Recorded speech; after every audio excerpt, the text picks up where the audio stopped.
business today.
Good.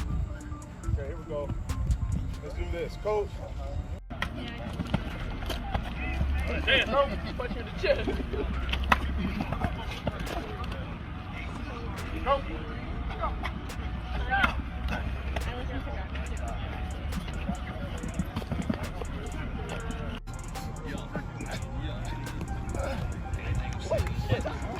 That's all, man.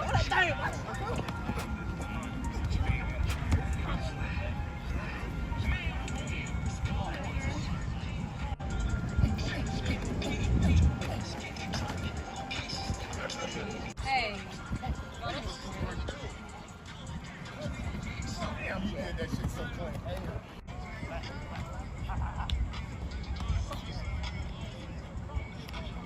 That's the guy that might have to.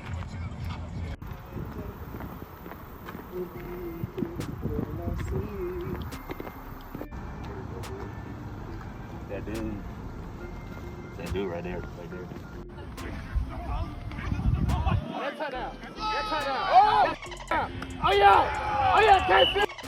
Oh yeah. Bring it up.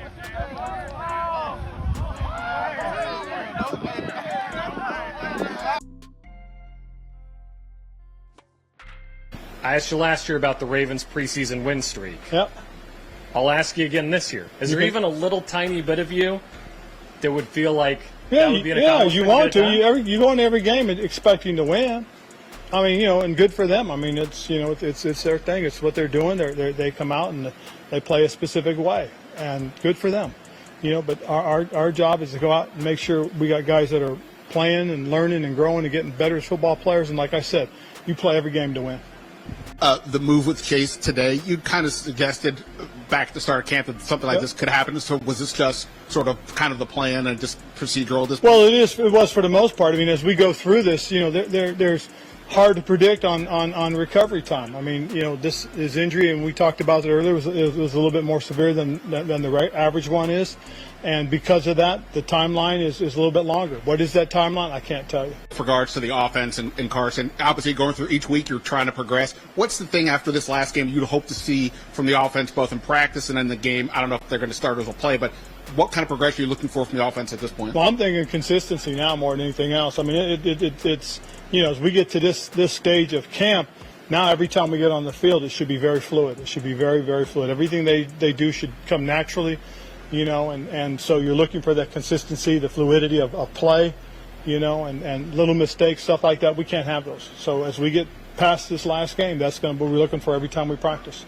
This last preseason game, how much can it change your mind about a particular player or your vision for the initial 53? I think it can impact it just because now this is an opportunity for some of these young guys to get a chance to really be part of something, that they're getting prepped for. I mean, the way they're going to approach this, the way that, we're approaching this is a regular game week. Everything we've done in terms of meeting in the morning, practicing in the, like we are, and then meeting to review practice tape is everything that we do in the regular season. We'll get them out early, a lot earlier than normal if this was regular camp. and now it's on them. They got to take care of themselves. There's, there'll be extra times to get extra treatment, the extra times to meet with your coach if you want, get some things answered, that type of stuff, because this is a very important game. It really is, and not everything is decided. I mean, there's still some spots that we are looking at, and how deep we can go at certain positions. We're discussing, at certain positions, how many guys are we going to keep, and that'll be impacted by how some guys play. A guy that's really shined, but we've always kind of felt good about him, is Dax Milne. I think Dax has played very well in both preseason games and has flashed in a lot of ways, and has gotten our attention. He really has. And then Casey Toohill. Here's a guy that we picked up a couple of years ago, and all he's done is just improve, and his practice habits have been tremendous. I think this game will impact some of the guys in the secondary, to be honest. You obviously pursued Wentz for a reason. You've now had him for an offseason and the bulk of a camp. Has anything surprised you that you didn't know about him? You learned anything that's maybe interesting that you didn't know? The one thing, and I kind of heard it, but to see it, he's very resilient. A lot of things just kind of go off his back. He's very hard on himself. He really is. He pushes himself. And you can see it, in meetings, you can see it. I mean, this is a young man who's very serious about his craft. And I think he's a guy that's driven, so it's been kind of fun watching him. And every now and then, it's kind of neat to watch and see something positive that all of a sudden you go, okay, he's got that. And he takes a little bit of pride in those things. Did you overlap with Carson at all in Philly? I did briefly. I want to say it was about so I was there for 4 or 5 games and the summer. So, yeah, I overlapped with him, really enjoyed meeting him there. He was nice to me from, day one. I was a 7th-round pick. Like, he had no reason to be, but he was always really kind to me, which I appreciated. What's it been like having Ryan Kerrigan around as a coach? Oh, it's been awesome. I mean, that was funny because I got here when he was still here. And I remember, the first thing, he, introduced himself to me. I was like, man, I know who you are. I watched your film in, high school class when I should have been, it was, music class. I should have been learning the saxophone or something like that. And I didn't do that. I watched his film. So, but that was awesome then, so helpful then. And then to have him come back, then it's good to see you. But now he's coaching. It's just, every step has been awesome. Having him on the sideline, being able to talk to him, it's been a dream come true. I mean, I love working with him. He's got a great mindset, and it's been a real pleasure. The Ravens have won 22 preseason games in a row.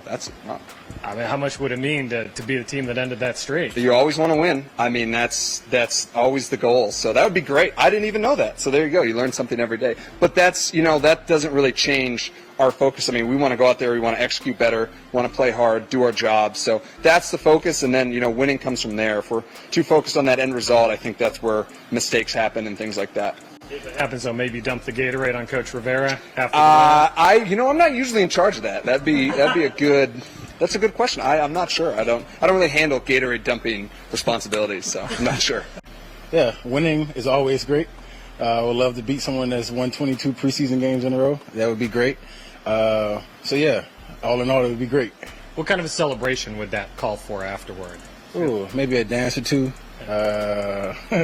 Maybe, I don't know, some celebratory chicken wings. I don't know. Appropriate to me. Last year with your mom, I know you just kind of played through, which I get a lot of guys do, but was that therapeutic for you just to stay out there with your guys and to keep playing while reading her off? Yeah, it was probably the best thing for me, honestly. Everybody was like, you need to take time. The coach was like, if you need time, give you time. I went home for the funeral.